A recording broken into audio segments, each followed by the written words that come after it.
Good afternoon, ladies and gentlemen. Before we get started with questions, let me just make a couple of announcements. Later this afternoon, the President is scheduled to call Prime Minister Key of New Zealand and reiterate our nation's continued commitment to assist in the rescue and recovery efforts in the aftermath of the recent earthquake there. I also just wanted to run through a few economic announcements. First, you should have all received a release listing the members of the President's Council on Jobs and Competitiveness. The first meeting of the new council will take place tomorrow at the White House at 1:45 p.m. There will be pool spray coverage of the President's remarks at the top of the meeting, and the meeting will be live streamed at www.whitehouse.gov. Also today, Austin Goolsbee will hold a conference call at 3 p.m. To discuss the economic report of the President, which will be released later this afternoon. During that call, Austin will also announce the President's intent to nominate Carl Shapiro to be a new member at the Council of Economic Advisors.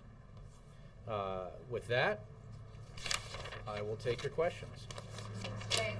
Could you walk us through how the President's position on the Defense of Marriage Act has evolved and how he came to his decision to order the Justice Department to no longer defend its constitutionality? Yes.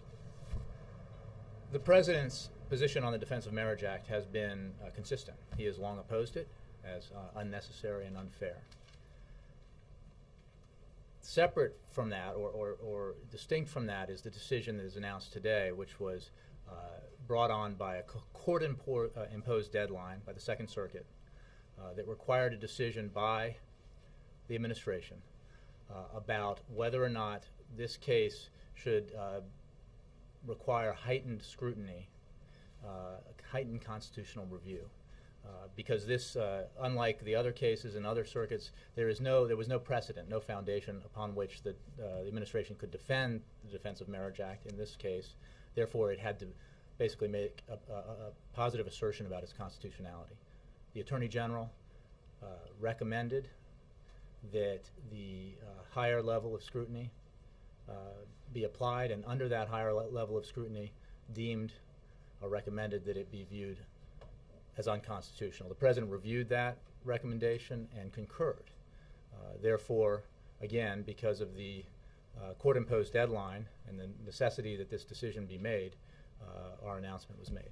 But in making that decision, is the President saying that he believes that marriage does not necessarily have to be between a man and a woman, that cannot be constitutionally imposed? The President's personal view on same-sex marriage, I think you all have heard him discuss as recently as a press conference at the end of last year. That is distinct from this legal decision. And he, again, the Attorney General and the President were under a court-imposed deadline to make a decision in this case, and they did. And the President, let me make a couple of points about it. The decision is that the administration will not defend the Defense of Marriage Act in the Second Circuit. Furthermore, the President directed the Attorney General not to defend, because of the decision that it's not constitutional, defend the Defense of Marriage Act in any other circuit, in any other case. Let me also make clear, however, that the United States government will still be a party to those cases in order to allow those cases to proceed so that the courts can make the final determination about its constitutionality. And also so that other interested parties are able to take up the defense of Marriage Act if they so wish, in particular Congress or members of Congress who want to proceed and defend the law in these cases. The administration will do everything it can to assist Congress if it so wishes to do that. We recognize that, and respect that there are other points of view and other opinions about this. It is also important to note that the enforcement of the Defense of Marriage Act continues. The President is constitutionally bound to enforce the laws, and enforcement of the DOMA will continue. Well, I guess this raises questions, though, given that the President said his own personal position is evolving. Can you tell us where his position on gay marriage stands at this point? I would refer you just to his fairly recent statements on that. He's grappling with the issue, but he, again, I want to make the distinction between his personal views, which he has discussed, and the legal issue, the legal decision that was made today. Let me move on. Yes? Jay, on Libya, the president's reaction has been fairly muted and low-key in terms of what he said publicly about it. And I was wondering if you could explain that. When the Egypt unrest was occurring, he made several public statements. Does he plan to make any public statements on Libya, and what's going on, what's driving the decision to be more low-key on this? Well, let me just say that the President strongly condemns and condemned in a statement on Friday the violence, the bloodshed perpetrated by the Libyan government in Libya. The Secretary of State has strongly condemned what's happened in Libya. The President will be meeting with Secretary Clinton, his regular meeting with the Secretary of State this afternoon. We will have some announcements out of that meeting. The President will address this issue either later this afternoon or tomorrow. So you will hear from the President relatively soon on Libya. But let me step back and again make the point that this administration has very strongly condemned what's happened in Libya. The violence is abhorrent.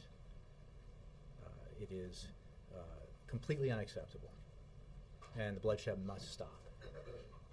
This administration has made that clear, and we've made it clear both through the statements of the President and the Secretary of State, also through our work very closely with the United Nations Security Council, their very strong statement, which I'm sure you've all read, of which we are a party. And we continue to work with the UN in reviewing various options for actions that can be taken to compel Libya to stop, to end this terrible bloodshed. Are steps like a no-fly zone under consideration? A lot of options are under review. Sanctions, other options. But I also want to make clear that our thoughts and prayers are with the families of the victims in Libya. And we are also focused, as I think many of you know, on the safety of American citizens who are in Libya. It's a very high priority for this administration, the safety of American citizens, and we're making sure that those Americans are able to be evacuated. Jake.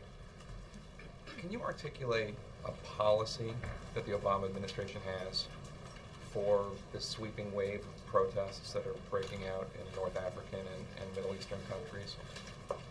Obviously, as has been said by your administration many times, nobody could have predicted that all this was going to happen. But certainly the President and administrations long before this President have been articulating the need for democracy and political reform. Is there a plan in place here?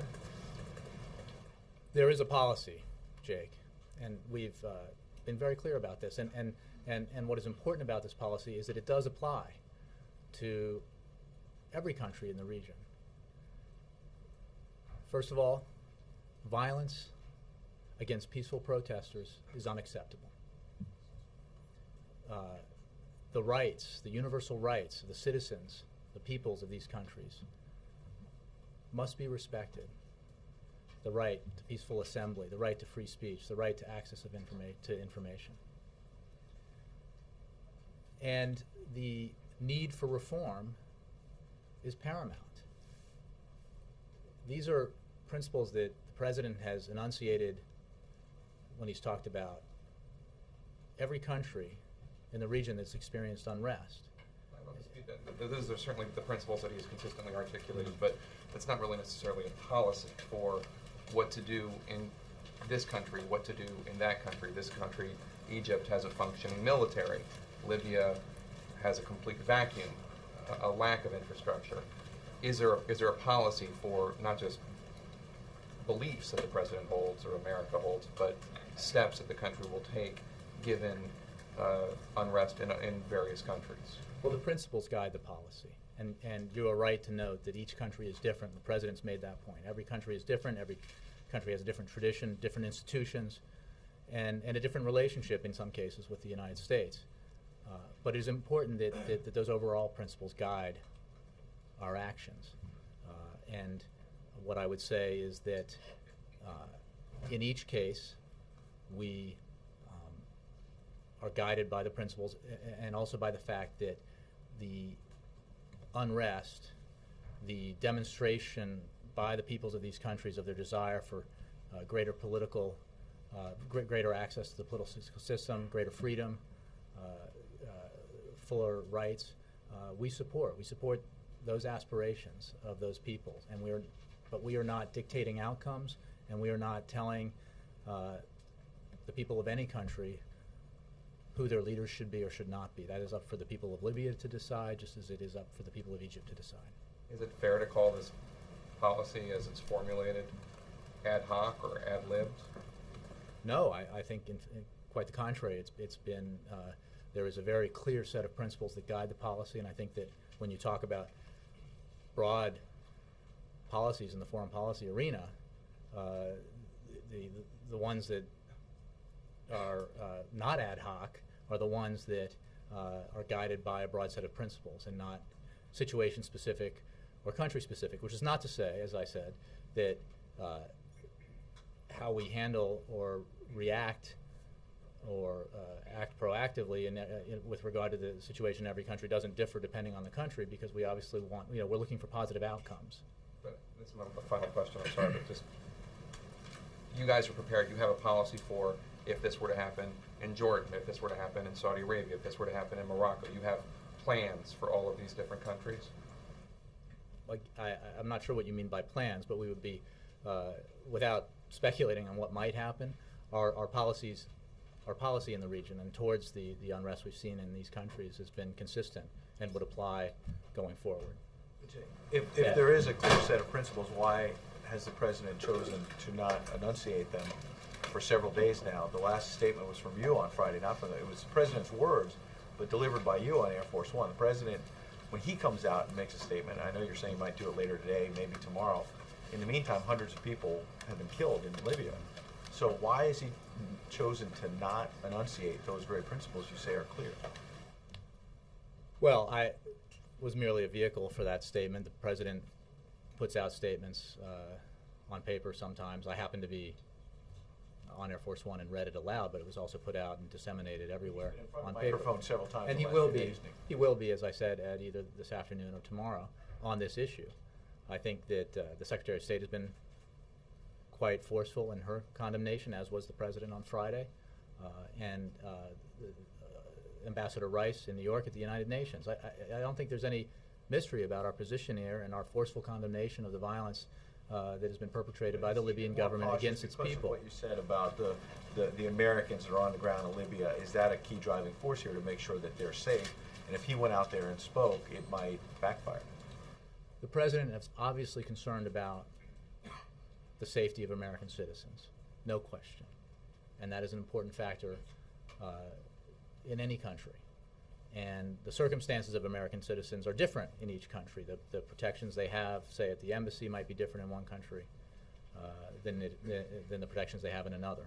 All of those factors are important in how we approach these situations and how the President looks at them. He's also extremely concerned and alarmed by the horrific violence and bloodshed that's happened in Libya, and we have made that clear, and he will make that clear, as I said, this afternoon or tomorrow. Last thing is, there are now obviously various Libyan officials who are leaving the Gaddafi government, and one of them has come forward to say that he believes he has evidence that Gaddafi himself ordered the Pan Am bombing in 1988, which obviously is of great interest to the American people. Large loss of life, huge terror attack. What does the administration make of those reports? Are you doing anything to verify them? Ed, I don't have anything on that for you.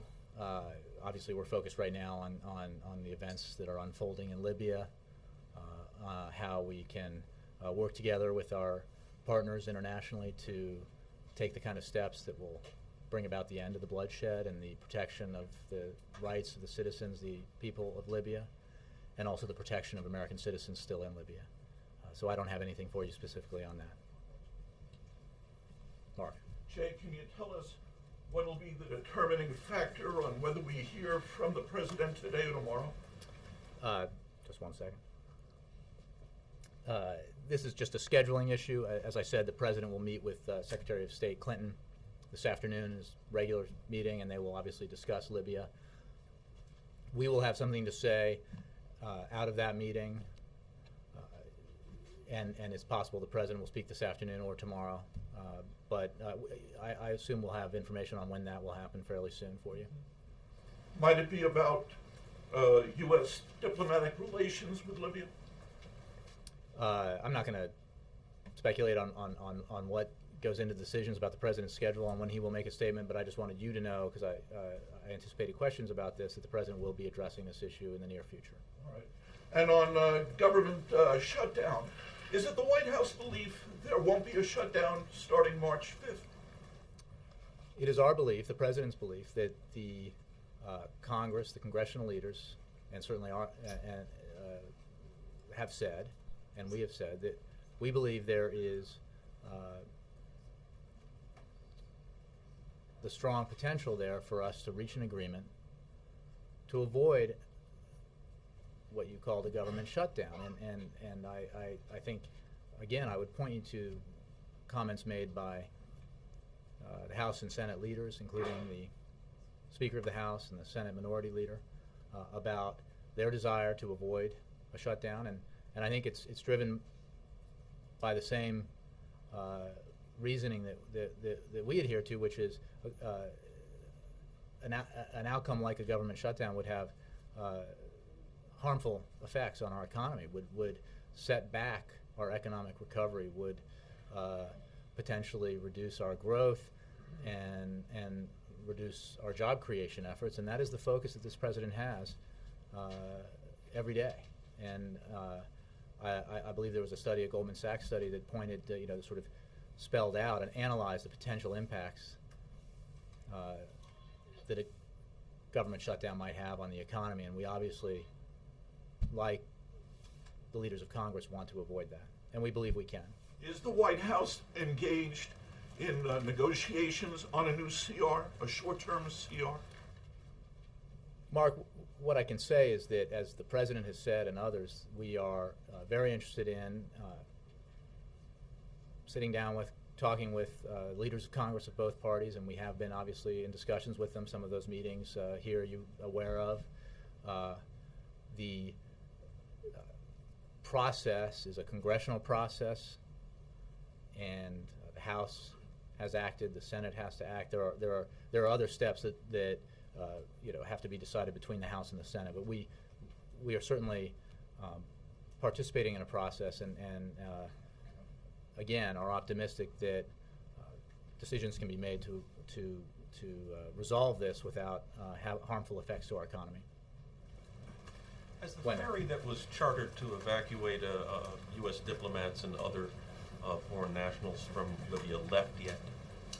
I would refer you to the State Department on that. Is that what you're waiting for before the president comments on the situation? It's a scheduling issue, Wendell. The president will speak on the issue. As I said in answer to other questions, the safety of American citizens is obviously of concern to the president, as it should be. Is it our feeling the Libyans have been cooperative about that ferry, or have actually not been so? Well, I can just simply say that as you know, and as has been discussed, we have been arranging the evacuation of American citizens. But beyond that, I'm not going to comment on levels of cooperation. How much influence does the U.S. have with Libya's opposition, do you think? With, sorry?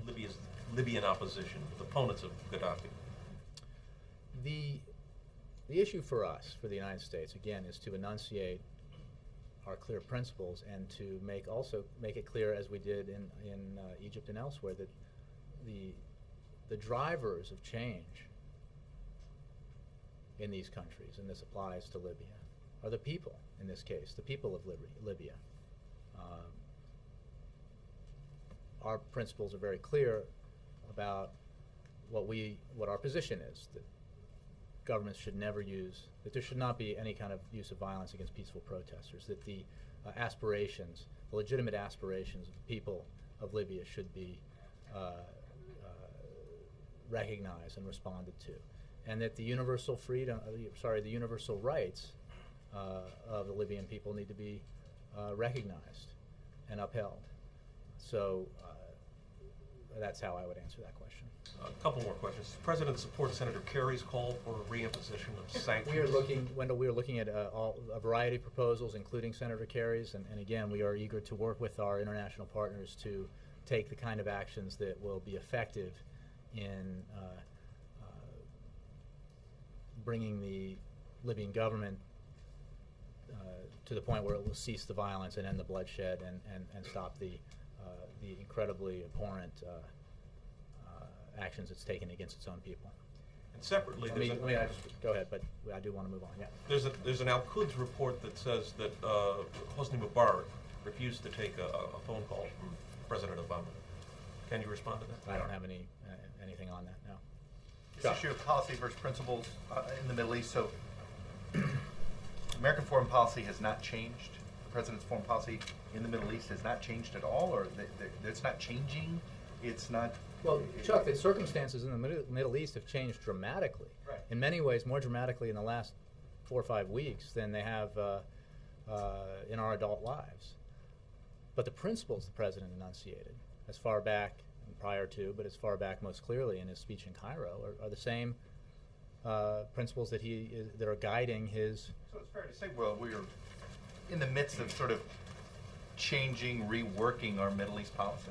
It's not fair to say that? Well, I would say that the policy, the principles that guide the policy, and the principles that guide our day-to-day decisions about how we handle these circumstances have not changed. And in fact, the speech, if you look at the speech and the text of the speech that the president delivered in Cairo, you can find the clear lines that you're hearing today from this podium and from the president. But the emphasis, there's clear principles, and there's how much you let those principles influence your policy on Egypt at the time and your dealings with Mubarak and things like that. So I think the principles very strongly influence. And is it now influencing in a stronger way now than it did 6 months ago? Well, the circumstances have changed. So, but what I would say about the principles enunciated in Cairo are that they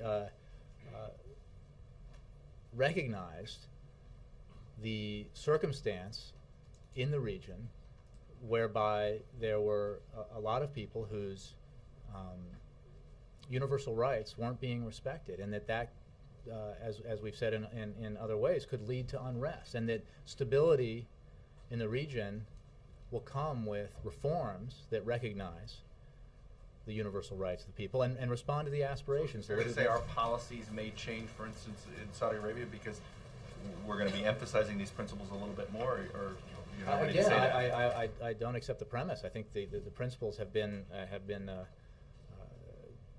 consistent, and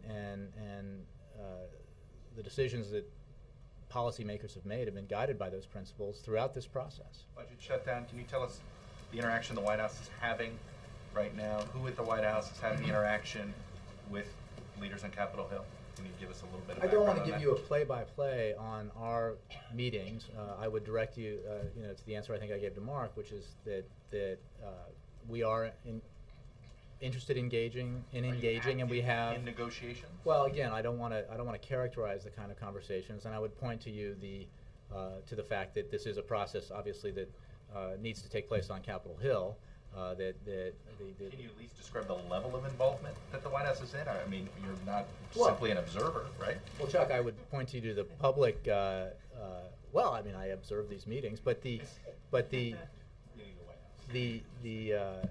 no, we participate. I mean, look, you know about some of the meetings that have happened, but I am not going to come up here every day with a list of meetings that happened yesterday or are going to happen tomorrow, because the focus here is on results. The focus is on coming to an agreement, and we do not believe that reading out every meeting or Not ask for every meeting, but just characterize I the think level of it. that Is it on the House Republican leadership has been here. Senator McConnell has been here. The House Democratic leadership has been here. There have been meetings with Senate Democratic leaders. I mean, we have been engaged in this process. Yes, Jay, thank you. First of all, congratulations from here to there. Thank you. Two questions, one on the Middle East, one on India. As far as the Middle East is concerned, how much President is worried about the flow of oil, because the global community and the Americans are worried about, and also the security of Israel?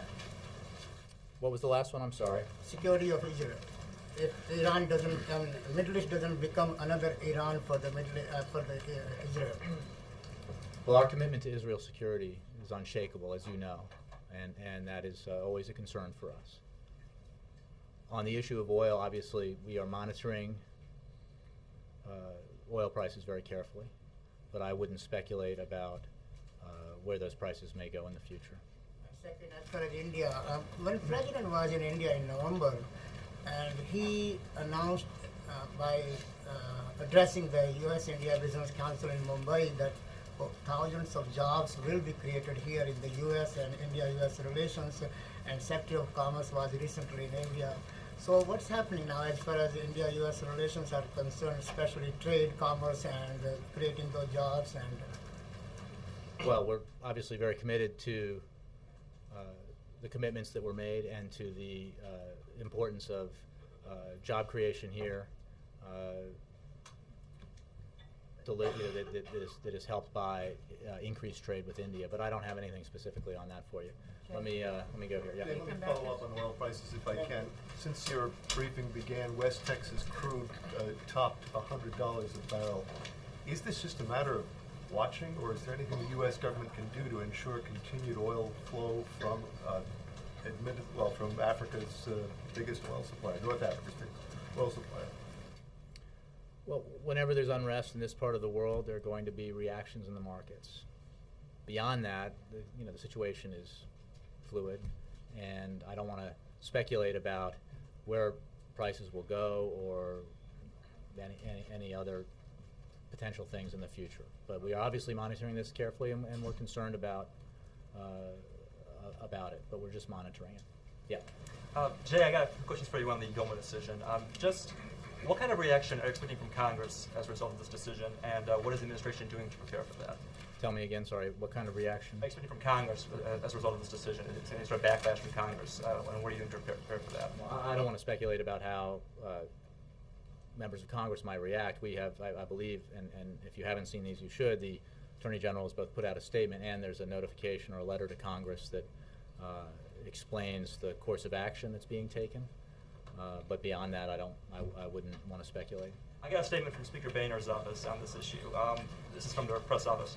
While Americans want Washington to focus on creating jobs and cutting spending, the President will have to explain why he thinks now is the appropriate time to stir up a controversial issue that sharply divides the nation. What's your response to that? Well, I would say simply, as I said in the beginning, that the administration had no choice. It was under a court-imposed deadline to make this decision. This case in the Second Circuit was unique in that it lacked the precedent upon which to defend the Defense of Marriage Act in the way that this administration had defended it in previous cases. It therefore required this decision on its constitutionality, and we had to act because of the deadline. We are also absolutely focused and committed on these key issues of economic growth and job creation, and we are now anticipating that this will move to the courts and the courts will decide. And meanwhile, we will continue to focus on job creation and economic growth and winning the future. Just to be clear, will this decision does it just apply to the 4 pending lawsuits on DOMA, or does it apply to another lawsuit for DOMA in the future? I would refer you. I'm not a lawyer, but I would refer you to the Justice Department. My understanding is that because of the decision about the constitutionality of DOMA and the position that the administration is taking, that we will no longer defend DOMA going forward. We will, however, continue to enforce it, and we will continue to be participants in the cases to allow those cases to continue and be resolved, and also so that Congress or members of Congress can pursue the defense if they so desire. I just have one last question. Is there any outcome at the district or appellate level that would persuade the Obama administration to volunteer discontinuing enforcement of DOMA throughout the nation? You're asking me to speculate. I would also note that the President is obligated to enforce the law. Yes, okay. Peter. Thank you. Can you just to clarify, so imposing a no-fly zone in Libya, that's under active consideration right now? I'm not going to get into specifics, but I will say that we are reviewing a variety of options with our international partners to compel or to persuade the government of Libya to cease this terrible violence. Could you also maybe give us any insight into why that might be the right course of action at this point, or whether it is so? Again, I'm not going to, you mean a specific course of action? I'm not going to. What we are looking for are courses of action that have produced the desired results, which is an end to the bloodshed. Hey, Jay. When you look at state capitals in Wisconsin, Ohio, and Indiana, what's wrong with a governor trying to address basically state entitlement, something the president says that the federal government has to do as well? And are the Democratic members of those legislatures correct to simply leave the state and not deal with the legislation on the floor? Well, I will, on the specific actions that members of different legislatures have taken, I'm not going to judge that, but I will from here. But I will say that there's nothing wrong with, as the president made clear in his interview with a Wisconsin television station, he firmly believes that state legislatures and governors need to address their fiscal issues, just as he is working with Congress to address fiscal problems at the federal level. His view is that it is important that everyone work together towards that goal, that public sector employees obviously have to tighten their belts, others have to tighten their belts, but that there should not be an effort that goes after some of the fundamental rights of collective bargaining in the name of reducing the deficit, because I think it's fair to say that the best outcomes will be when everyone sits at the table, executive branch, legislatures, union members, and deals with these issues in a productive way so that they can be resolved, precisely so that these states can get control of their budgets, as we are very aggressively trying to get control of ours. Is this happening in a number of states? Does you see this this debate now becoming more national? I'm not going to speculate on his behalf or mine about where this debate is going. Let me pick on some folks that I haven't. Yes, sir. Okay. Thank you, Jay. Following up on Wendell's question earlier about the Libyan opposition, does the administration have a dialogue, either through back channel or more public, with any of the international opposition or expatriate groups who've been speaking out against Colonel Gaddafi for years? I actually will direct you to the State Department on that. I don't have anything about our engagement at that level, but perhaps the State Department does. A follow-up? Hold on a second. Yes, sir. On Pakistan, how concerned, if you give us some idea separate of State Department output, how concerned is the president with this diplomatic situation, and has a presidential visit to Pakistan, is it now in jeopardy? Was it ever placed in question by the whole situation? I will simply say that our position is the same as it was, which we believe that the principle that every country in the world that participates in the Vienna Convention on diplomatic relations has a responsibility to honor the provisions of that treaty, and that's our starting point in dealing with this issue, and we continue to be focused on a resolution that results in Pakistan honoring the diplomatic immunity status of the individual and his return home. Savannah. Two things. Does the U.S. believe it has any leverage over Gaddafi? The United States believes that, as I think I said the other day, that the most effective action here is will be taken in a united way by the United States with its international partners. That will have hopefully the most significant impact on the behavior of the Libyan government. And we are working very closely with our allies and our partners in the international community, and examining multilateral actions as well as bilateral actions that will bring about the kind of result that we think is absolutely necessary. And why has the president not spoken out on Libya until now? Well, Savannah, I would just direct you to what I said before, which is the president has issued a statement in his words. The Secretary of State. A paper statement equal in force, magnitude, impact to an on-camera statement? I will say that the president is going to speak directly about this either later today or tomorrow. Just to Yes, sir. Secretary, does the nature of Gaddafi regime and the unpredictability of his behavior limit what the United States could do to stop this bloodshed, barring except articulating U.S. principles? Again, to us, it's not about individual leaders. It's about the principles that guide our positions, and we insist that the bloodshed end, together with many other countries. We insist that the universal rights of the Libyan people be recognized and respected. And we believe that for Libya, as well as other countries, that reforms need to be taken to respond to the aspirations that have been voiced so profoundly by the Libyans and other peoples in the regions. And again, it's not about personalities, it's about the people of these individual countries. You mentioned the safety of U.S. citizens as a factor. Are all prices a factor as well in formulating U.S. position? I would say simply that our position has to do with the absolute necessity to end the bloodshed, with the need to recognize the universal rights of the citizens of Libya, and the need to protect American citizens. Just two questions. Let me go all the way back, which I don't think I've hit that road. Yes, sir. Yes, sir. I understand that the President Obama is going to meet President Calderon next week here at the White House.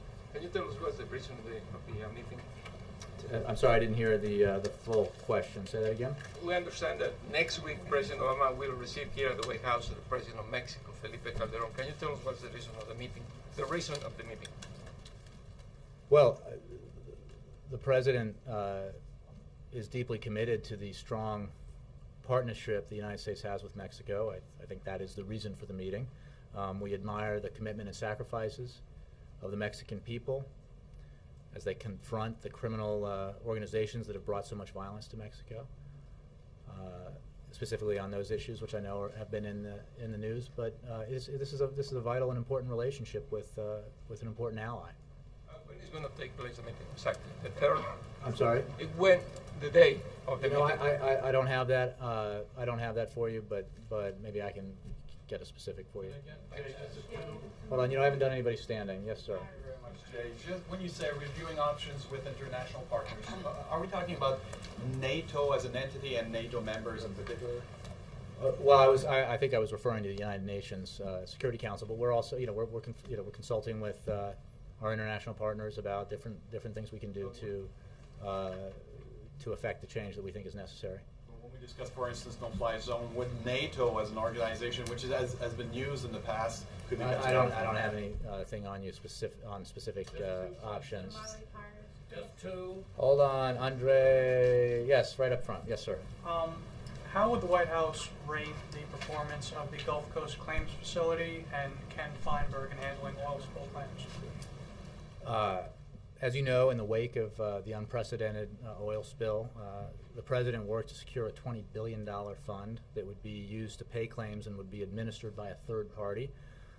Ken Feinberg, whom you mentioned, was appointed by BP to manage that process. This administration, through the Department of Justice, has made clear, has clearly communicated its concerns, the concerns that we have had, and has publicly urged the Gulf Coast Claims Facility to take a number of steps to improve the process. I would point you to, for more on that, there's a filing that the Justice Department made, I think, in the last day or two. In that filing, though, they say, quote, "The United States is not in a position to comment on any specific claims or their treatment by the GCCF." Why won't the Justice Department or the Obama administration say if Feinberg's doing a good job, a bad job, somewhere in the middle? Well, again, I would point you to the Department of Justice, which is administering that, or at least overseeing that, and to the document that they file. Two questions. Hold on. Thank you. Thank you very much. Yes. Thank you. Margaret. Thank you. I know you said that it's not about the person when we were talking about Libya, but does the President believe, given what's happened in the last few days, that Gaddafi can continue to lead Libya? And what message do you believe it would send to other countries where there is now civil unrest, but nobody's been toppled yet, if he were able to remain in power? Margaret, again, I would point you to the fact that this is not about individual leaders. It's not about personalities, and our position has never been, with regards to Libya or any of the other countries that have been affected by unrest and by demonstrations, peaceful demonstrations by the peoples of those countries, that we should be selecting the leaders or deciding who can or cannot lead a country. The process is what's important. The respect for universal rights, the ability of the people in these countries to participate in the political process in a democratic way and to have their voices heard, and through that process to enhance the possibilities that they're, for prosperity and economic growth in their countries. So again, it's not about individual leaders. If your position shifts at some point, do you believe that would be in a unified sense with other countries? Should we not expect the United States to take a different position unless other people? I'm not going to speculate, but our position on this has been very uniform and clear with regards to all these countries. Let me, sir, yes, next to Sam, on the right of Sam. I don't know your name, sorry. Jared. Oh, Jared, okay, nice to see you. Yeah, Jay, does the president, you've outlined kind of the principles and what the president expects moving forward when it comes to these North African and Middle East unrest. Does the president see this as kind of an arc due to any overarching factors like decreased power of OPEC or dispersion of Al-Qaeda? Are there any starting factors that the president sees crediting for this unrest? Jared, a starting point would be the speech in Cairo, which clearly recognized the need and called on the countries in the region to respond to, with reforms, the democratic aspirations of the people in the region. On Al-Qaeda, I would note that the change that has come about in this region has in many ways been a direct repudiation of the kind of change that violent terrorists want to bring about and the means by which they believe change should come about, which is death and destruction. This has been peaceful change. It has been pluralistic. It has been really has unfolded in stark contrast to the methods of terrorist organizations. One more, Jay. The president's going to the United Kingdom May 24 to 26. Will he be in Chicago on the 16th? Is that a trick question? Is the president planning to be in Chicago for Mayor Ron? I don't have anything on his schedule. Did he call Ron? He did call and congratulate Ron. He congratulated him on his victory, and I believe we put out a statement. The president put out a statement. How long was the conversation? Yes. I don't have. I actually don't. I don't know how long. Just two. Hold on 1 second. Jay, 1 second, all right. Jay, can you clarify something you Yes, said, Sam. Jared? You said he asked for a starting point of all the unrest, and you said, I just want to give you a chance to clarify this. You said the president's speech in Cairo was a starting point? No. Thank you, Sam, for offering me the opportunity to clarify that. I was simply saying as a starting point to understand our perspective and policy towards the region and the unrest that we've seen in these last several weeks. And then just quickly on Wisconsin and Indiana, how closely is the president following the situations there? And has he been in contact with national labor leaders since the episode began? I'm not aware that he's been in contact with national labor leaders, and he's aware of reports about what's happening in these areas, but I don't have anything more for you on that. Just two questions. Thanks, Just two. One more all the way in the back. My commitment to get to the back. Yes, ma'am. Yeah, the small business forum that the president attended yesterday, Yes. he expressed an interest in something called tax credit for angel investors. This Yes. would be those with financial means to invest early on. Is the president considering new initiatives in this area or part of a broader small business package? I think what the president was reflecting was this interest, and Startup America is a good indication of his interest in just this, which is vehicles by which the government can assist the efforts by larger companies or investors to invest in smaller companies to to speed up the process of growth and job creation and innovation. So I think Startup America is a good indication of how important he views the role that small business and innovative businesses have in growing the economy and creating the industries that we need to compete in the 21st century. And he was very, the forum yesterday was excellent in that regard, because there were so many. It was clear that the kind of small businesses that were represented there in Cleveland were exactly the kinds of businesses that will drive not just job creation, because we all know that small businesses are the engine of economic growth, but innovation, creativity, which is exactly what we need in this coming century. Thank you all very much. Appreciate it.